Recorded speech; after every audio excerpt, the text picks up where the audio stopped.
அப்போ யூனிவர்சல் ஆனது திரும்ப திரும்ப நீ எதை திரும்பி சொல்கிறேன், திரும்ப திரும்ப எதை சொல்கிறோமோ அதுவாகவே நம்ம மாறணும்.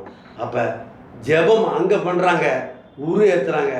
நம்ம காலையிலேருந்து ராத்திரி வரைக்கும் நெகட்டிவை தெரியாமல் ஜெபம் பண்ணுறோம், நம்ம அதுவாகவே மாறிடும் நம்மளை அறியாமல். இதுதான் இது நிரூபிக்கப்பட்ட உண்மை. அப்போ இது எப்படி நம்ம நேர்மறையான விஷயத்துக்கு உபயோகப்படுத்தலாம்? நமக்கு தெரியும் யூனிவர்சல்லாம், நமக்கு தெரியும், எனக்கு தெரியும். ஆனால் ஒரு இடத்துல போய் வேலை பார்க்குறேன், ஆனால் ஒரு இடத்துல வேலை பார்க்குறோம், மற்ற நிறைய நேரம் பார்த்தீங்கன்னாக்கா வெளியில் தான் நம்ம டைங்களாக உபயோகப்படுத்துகிறோம், செலவழிக்கிறோம். வெளிமக்கள்னால் யாரை சொல்கிறேன், என் மனைவிக்கு இந்த விஷயம் தெரியாதுன்னா அவங்களும் வெளிமக்கள் தான். இப்போ எனக்கு தான் லாபம் தெரியும், நான் தான் கவனிக்க முடியும். நம்ம திரும்ப திரும்ப எதை பேசுகிறோம், ஐயோ அது ஜெயம் ஆயிருமே அப்படின்னு எனக்கு தான் தெரியும். ஆனால் என்னை சுற்றி உள்ளவங்களுக்கு, இதை தெரியாதவங்களுக்கு, அப்போ அவங்க கூட புழங்கும்போது நம்ம எதை சொல்கிறோம், நம்மளும் வேண்டாம், கிடையாது, முடியாது, வேண்டாங்கிறதான் சொல்லி ஆக வேண்டிய கட்டாயத்தில் இருக்கும், தெரிஞ்சும் அதை செய்கிறோம். அப்போ என்ன செய்யலாம், ஃப்ரீயாக இருக்கும்.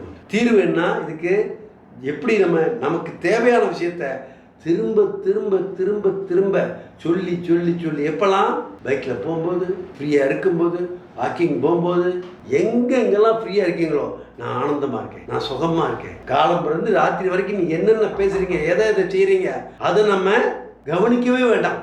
நன்றி உங்கள் செய்த